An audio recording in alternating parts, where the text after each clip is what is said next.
Okay, we welcome you to another episode of Learning Stories. This is a show where we profile a diverse set of learners from the 21st century. In each episode of this show, we interview a guest who has a story to share about how they acquired a set of skills and knowledge in a creative and innovative manner. In the process, we hope to uncover a new understanding of learning as conceptualized by the guest in our show. Today's guest, Agraj Rathi, is someone that whose paths our paths crossed at an interesting time in both our lives. We were actually playing soccer with a group of common friends, and we reconnected much later. A little bit about Agraj before we jump into the conversation. So, Agraj is an adventurer, conservationist, and science writer. He traded the corporate grind for a life of adventure, swapping spreadsheets for survival skills and boardrooms for breathtaking landscapes. Over the past few years, he's dived the depths of the Caribbean, wandered the dunes of the Thar Desert, sailed on the Atlantic Ocean, surfed the waves of India's west coast, and braved the mighty Himalayas. His adventures have taught him invaluable lessons about nature, resilience, and the interconnectedness of all living things. He's currently based on Canada's west coast. Agraj is getting lost in conservation biology, blending his love for nature with his passion for storytelling. Through his blog, which I absolutely love, I've read all six posts and highly recommend it. It's called The Pathfinder's Diary. He shares stories of self discovery, environmental insights, and the scientific wonders of our planet, inspiring others to embrace their wild side and reconnect with the natural world. So after that awesome bio, Agraj, let's get back to the roots. I'm just curious, where did you grow up, and what was Agraj like as a young boy, and what were some of your interests outside school? Yeah, so I like to say I'm from Bangalore, which is where I stayed the longest amount of time, but really I grew up all over India. My dad was a software engineer when the IT boom in India was picking up, and he got a lot of projects traveling around. So I was born in Indore. I moved to Hyderabad, Mumbai, Bangalore, um, lived in Jaipur. So a whole lot of places, even spent a year in England, and finally moved back to Bangalore, where I spent my years growing up.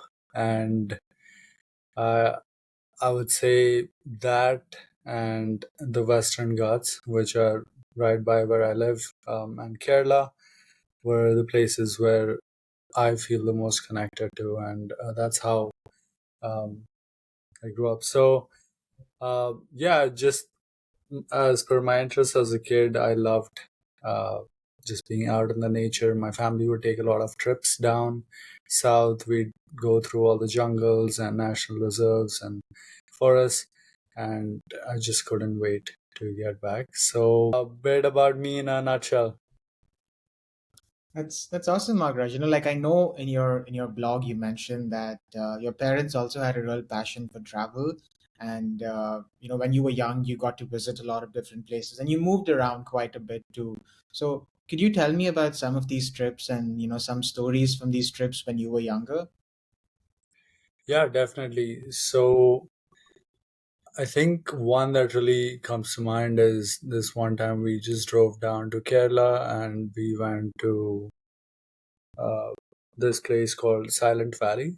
And just driving down, this was the first time um, for me that I remember things. And what I saw was a whole herd of elephants just crossing the path. And that sight was something so shocking to me. It was something that I had never seen before. And never actually thought I would end up seeing.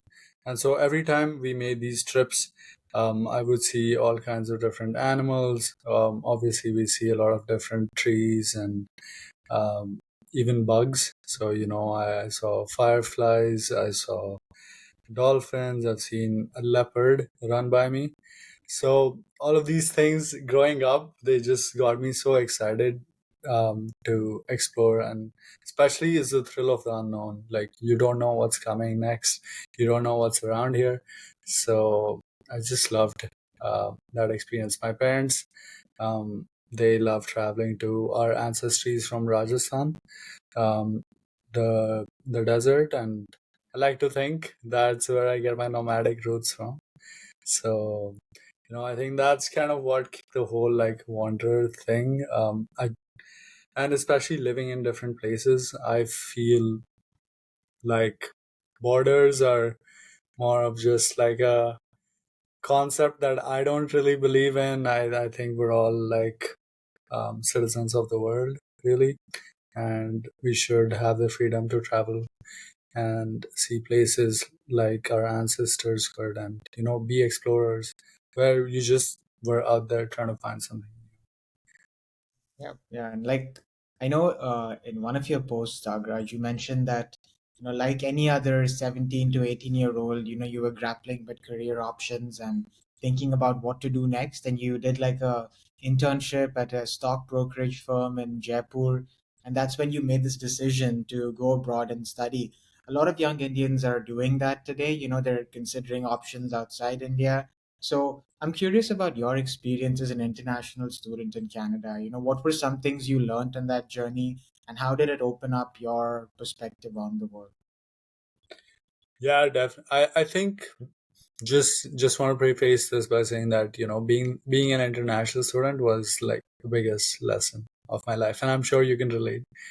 It's the first time, especially um, when you do go out just by yourself at such an age, where you haven't even learned how to adult properly. And in India, I know we're very coddled by our parents, and I think we're very privileged if you do have a chance to go study abroad, which means that your parents have been taking really good care of you. So when you actually do go abroad, it's a big shift because now the onus is on you to take care of yourself. And so just from that experience, you find out, hey, am I just replicating what habits I learned from my parents?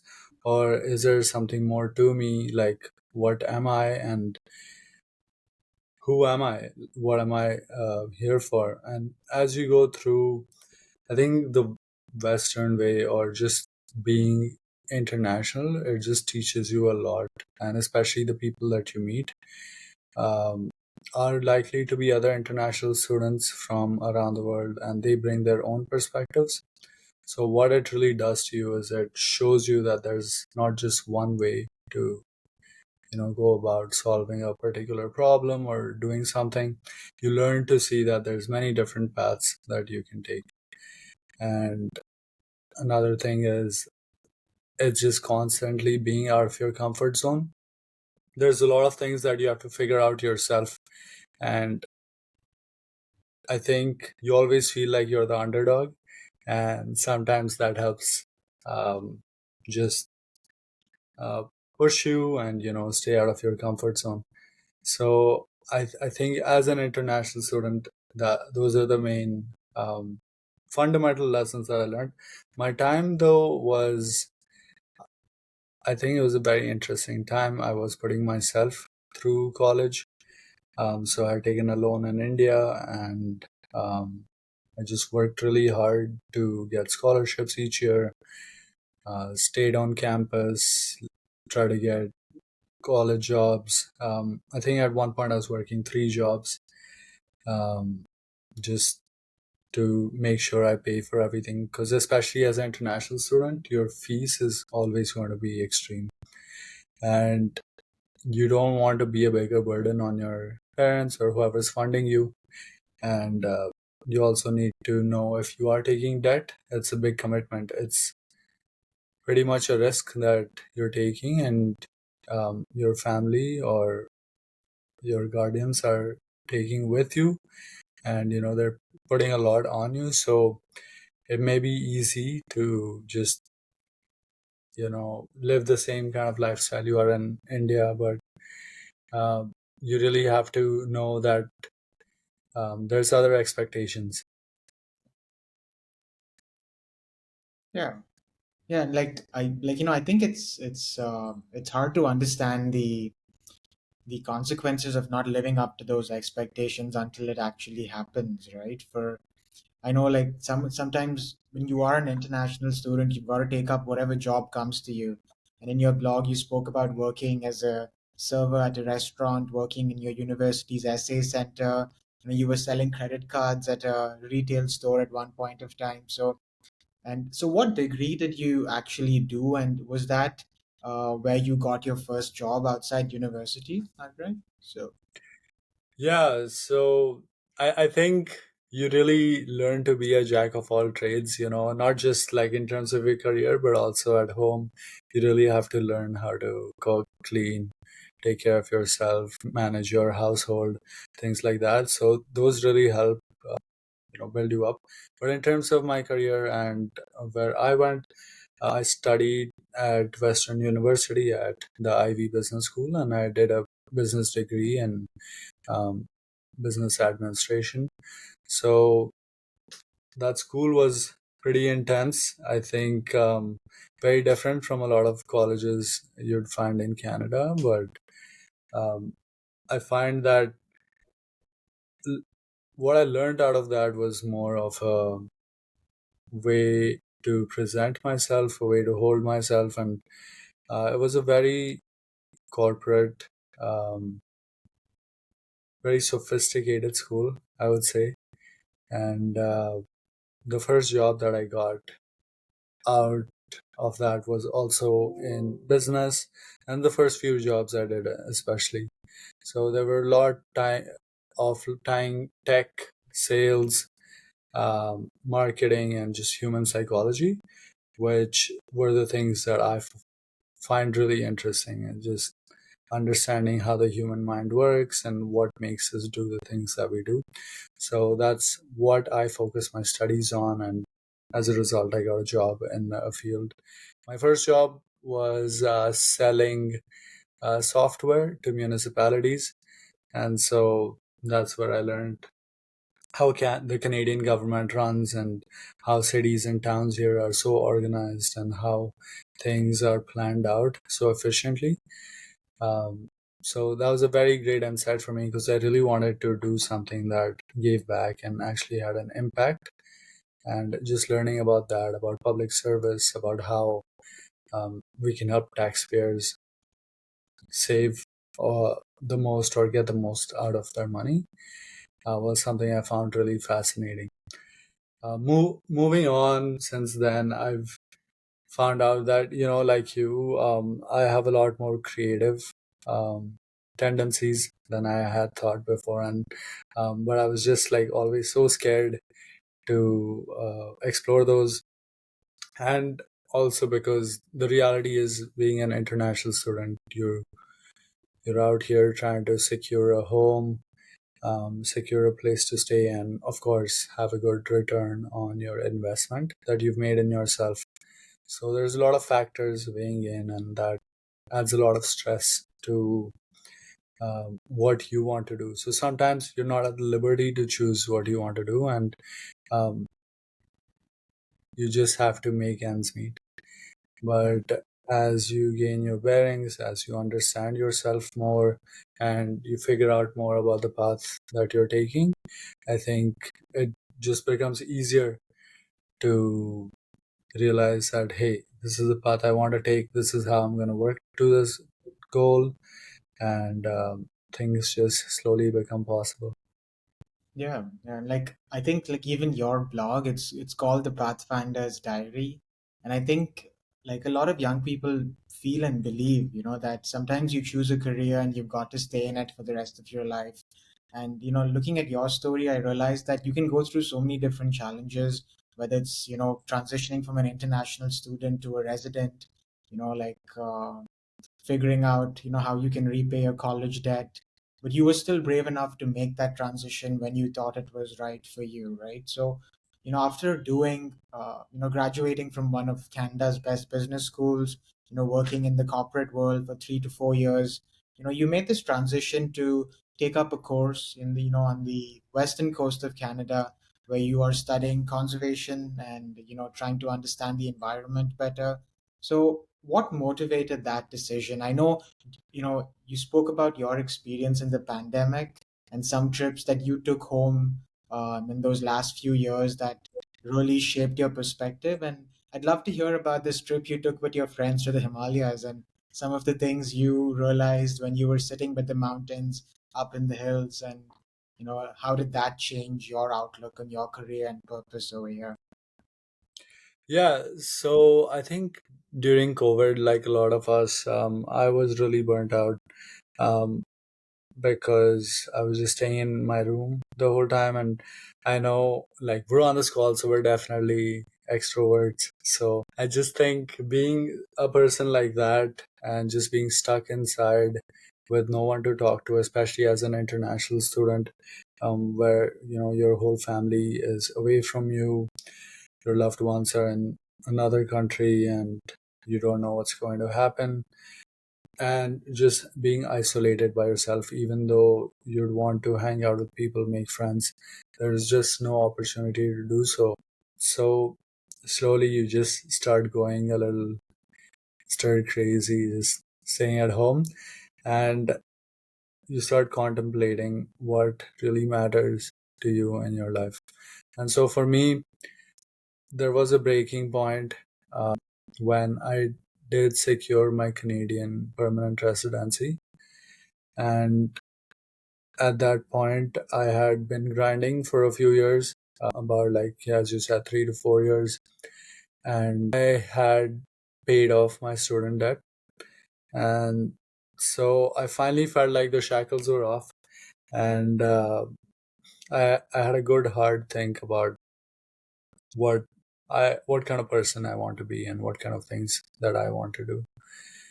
And so I decided, um, I had learned a lot at my job, but I just decided that, this was time for me to get a change, because I was getting really comfortable in that position. And I realized, that it wasn't challenging as much, and there has to be a higher calling that I have. And so this is a philosophy I follow, is that comfort kills creativity. And I just felt really comfortable there. And so I just wanted to shock my system. And I decided, hey, I can always come back to Canada. I always have this opportunity. Um, I paid off my student debt. I have some uh, sort of financial stability now, and my lease had just run out. So I just felt like everything was pointing me in this direction, where I could just explore my avenues. And I hadn't been back home in many years, because I was so focused on paying off my loans, getting Canadian residency, these kind of goals that I had set out for myself. And once I'd achieved them, I'm just thinking, what's next? So I decided to go back to India, and I actually just quit my job and I just moved as soon as I got my residency. Um, and I was in India for the next 6 months. So over these 6 months, I spent a lot of time in the Himalayas, spent some time in the desert, and I spent some time on the west coast of India, just learning how to surf. Some of these were solo trips, some of these were with my family, and some of these were with childhood friends. And so a lot of these things, they really make you think about who you were growing up, because you see a lot of things that remind you of the past, but also when you're by yourself, it's who you can be. And so my time in the Himalayas, I spent about a month just traveling. I think I summited 3 mountains, and I did a portion of this trip with my childhood friends. And we had come a long way from who we were. We all started out studying accounts, like we all wanted to be chartered accountants. And through that, somehow, none of us actually became chartered accountants, but we still made, we're still pretty far in our fields where we decided to go. And again, it just reinforces that fact that you don't just choose one thing. Nothing is set in stone. And this is what I learned about the Himalayas as well. Is every is it's so fluid. There's landslides, there's rockfall, there's all kinds of natural phenomena taking on, but nature doesn't rush. It just takes its time, and everything still turns out perfectly fine. Um, Life always finds a way.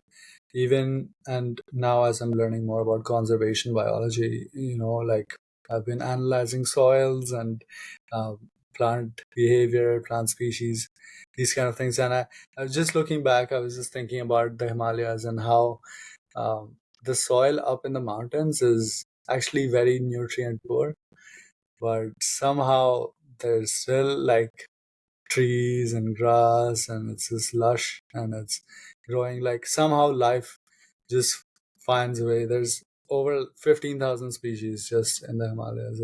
It's crazy. um, and it's just fascinating to me to see that. And from that, like, I learned that I was able to survive in the wild, and through that I learned that I just have the resilience in me to try something new, to experiment, and to actually pursue something that I really enjoyed. Another thing about the Himalayas was you're just in a very remote place often, and you do see a lot of monks. Um, so Buddhism is always something that um I was fascinated by, and so as I looked into the readings and the teachings, I really understood the perspective they have of no attachments, nothing.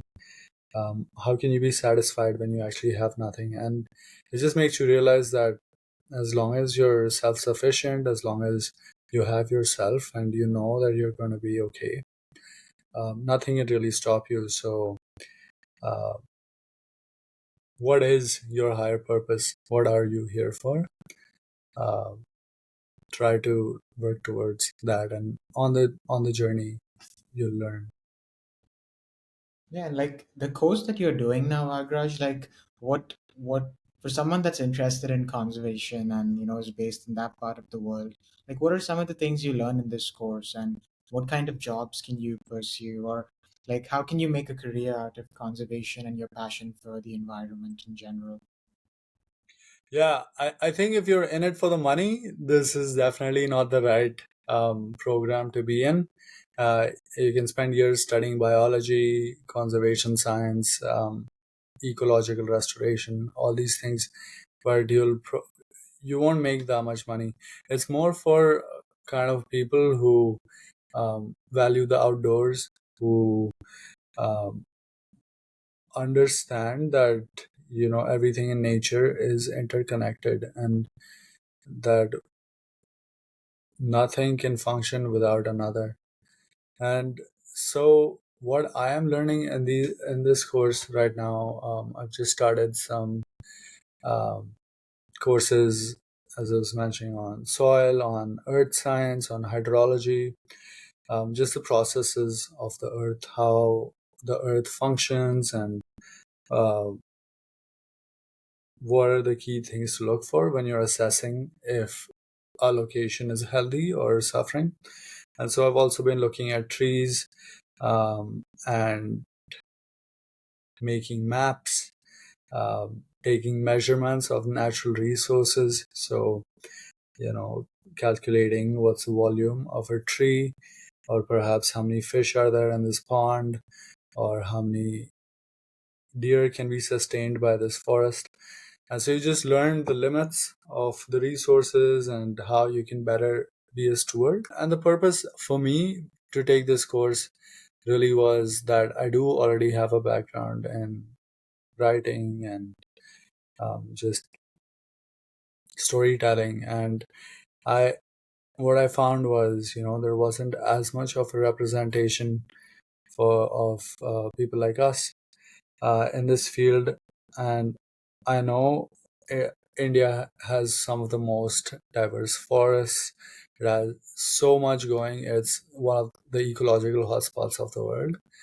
But growing up, none of us were ever taught to place emphasis on the environment. Um, for a lot of teachers I found that taught me, it was more of a check the box kind of teaching, but I want to change that. And I know India has so much going for it. There's If we can just protect our wildlife, we can protect our natural resources, we can actually be a major spot, and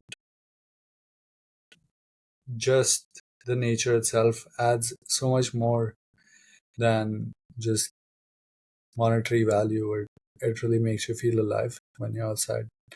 So I just want to share um, my love for the nature with people who might be interested, and make it seem okay that people like you and I can be part of saving it. Yeah, that's powerful, Agraj. And like in terms of statistics, I know you spend time in India, and you're in Canada that has a lot of natural resources, especially the part of Canada you stay in right now, like Vancouver, is beautiful. It's green. It's got mountains and like rivers and all of these wonderful things. Like, what are some statistics that you've discovered about the part of India that you stayed in, or the part of Canada that you stay in now, that surprised you, or that showed you that there's a need for sort of understanding and preserving these natural resources? Yeah, I think the biggest statistic and a reason why I moved um, to the west coast was, I think, about 73-75% of British Columbia is covered in forests, or even more than that. Don't quote me on the exact number, but it's a really high number. And the place I was living in India, um, Bangalore, obviously it's called the Garden City of India. But lately, as I spent years going back home, coming back to Canada, I'd notice how differently things were maintained, and how the environment was upkept. Lately in India, I do see that there's more of a green drive, and a lot of people are paying more attention to saving our forests and saving our natural resources. But I think for a lot of people in India, that's still a far-fetched dream. Like, it's only areas where people are fairly affluent that you can actually afford to take care of these and not worry. And there's a lot of education that's lacking in India, that um, people don't know the kind of actions they take can affect the life of so many other species. Like, we're so caught in the world, we just think that humans are the only organisms living in the world, but it's just a fact of life that we can easily be outnumbered. And I think we humans, out of all the species on earth, humans make up less than a percent. So there's so many other things other than us, and we're just so caught up in the rat race that we don't realize what's out here. And so some of the statistics, I would say, yeah, is just how much land is protected, how much waste is generated, and just what accessibility do people have to these areas. Yeah, like, and what are some simple things, you know, like citizens can do in their cities, and governments can do on a larger state and national level to conserve our environment in our unique ways? Yeah, I think there's so many ways you can give back. And number one, how I got into it personally was through volunteering. And so for me, I spent maybe 5-6 years just as a corporate drone, just working in a cubicle, working in offices, just inside. And I really wanted to experience what it would be like working outside. Ever since as a child, I always wanted to be on one of those Nat Geo crews, like finding the animals in the jungles of Madagascar or wherever, and just exploring all these unexplored parts of the world. And I think so. What I'm sorry, what was the question? I just Like went what on are and some simple ways, we can give yeah. back to the environment? Sorry. So yeah, simple ways. I think I always wanted to do this, and so I started volunteering, and I think that's the number one way that you can actually start getting involved. And you want to look at the things that you actually are interested in. So, for instance, uh, you like swimming, you like the ocean, maybe volunteer at a marine facility or some kind of ocean facility. I know a lot of environmental volunteering is about cleaning up and being a good steward. But if you actually look hard enough, you can do many other things to volunteer. So you can teach people, you can write something, you can make some videos, you can um, go tree planting, and slowly you learn. Just try to volunteer with things that you connect with. And so, for instance, if you like birds, hearing birds, you can help volunteer counting the number of birds and the species, and there's a lot of drives to do that. And that way, you not only do you learn a lot about volunteering, you're also uh, giving back to society, but you also just see what it could be like in a career like this, what you could be doing. And it's just taking the courage to actually go out and do this, making the time. um, you really have to think that this is a priority for you, or at least it's something in your life that you do want to explore. I'll just say that you just need to be open to new experiences. There are many ways that you can help out, and so some of the key ways obviously are through volunteering. And I would say for governments um, and educators, I think just a more hands-on approach um, would definitely show people how to appreciate nature more. So it's whether going on field trips with more of environmental focus, but really helping students get exposure to uh, the beauty of nature and what can come to you if you take good care of it. And so it's just being gentle about that and teaching people. That's amazing, Agraj. For the final question, Agraj, I'm just curious. I know you're someone that is really curious about the world in general. So, is there like a TV show that you really enjoyed watching that piqued your interest in like the environment? And maybe you can tell me about a book that helped you learn a lot about conservation in general that you can recommend as well. Yeah, I think I can definitely tell you about some books and Yeah. maybe a couple of shows. I don't really watch a lot of TV. I prefer to just spend my time outside. But I do like to read when I'm outside. And um, I think the first book that I read was called Sapiens. And that was more about just humankind and our purpose in this society. That kind of makes you think, uh, what we're here for and what we're doing. From there, a few other books kind of shaped my thinking and my philosophy. I would say I really enjoyed reading The Alchemist by Paulo Coelho.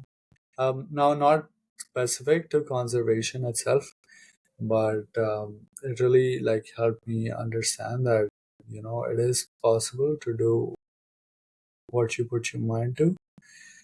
Uh, and then what else? There's this book. It's called Vagabonding by Rolf Potts, and so that's a book that really changed my perspective. And a lot of what I learned about conservation was through travel. And so traveling to different places and different natural areas, I learned a lot. And not just a lot about locations and their biodiversity, but also a lot about myself. And you see uh, that there's so much you can pick up from the nature, and there's so much it can teach you. There's another book called Biomimicry, and essentially it tells you about how um, we as humans or different animals have learned from other animals. There's this philosophy here in Canada by the indigenous people that stay here, and they think that humans are the little brothers of creation, and we're not exactly the apex um, species or the apex predators. Is actually um, the trees, the animals, the rocks, the wind, the water, the birds that have been here before us, so long before us, and what we can learn from them. So those were some of the good books. I would say Atomic Habits is another one that I really enjoyed, and that helps me like strive to becoming better every day.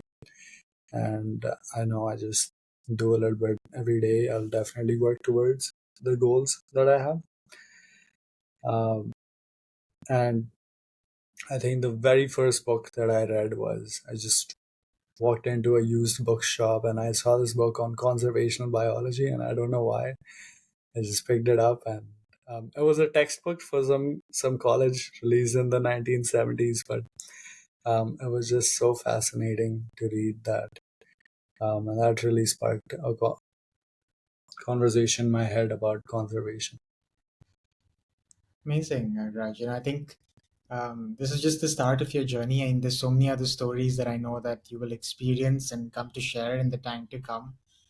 What I thought was really fascinating about your journey was how you were able to transition from one career to another, but also, you know, continue seeking that purpose that defines you in the long run. And I think there's a lot for young people to learn from your journey. So yeah, thank you for sharing your story, and I hope we get to do this again in the near future. And I'm excited to, I hope you publish like more of your writing and thinking on the Pathfinder's diary, because I think it's an amazing blog. I will be sharing Agraj's blog and LinkedIn profile in the show notes. So if you want to reach out, you're interested in his journey and some of the work he's doing, do follow him on Medium on that amazing blog. And Agraj, any last thoughts before we end the chat? Yeah, thank you so much, Abhishek. Really great talking to you as well. Um, Last thoughts I'd love to share would be that, you know, adventure is something that you just have to continue seeking, and, it's not about just conquering the mountain. I would say it's more about just conquering the mountain that is inside you, and just finding your limits and pushing through them. I think um, will help you and anyone who's trying to go down the same path. So I'll just say that, just keep pushing. You're capable of more than you can think. And Yeah. thank you once again. And on that note, thank you for tuning in to this episode of Learning Stories. Do subscribe to the channel for more such interviews with amazing young Indians doing powerful things in their own contexts. And do follow the Pathfinder's Diary and Agraj's amazing work and writing on the internet. Until next time, this is Abhishek Shetty and the Teacher Tuber signing off on Learning Stories.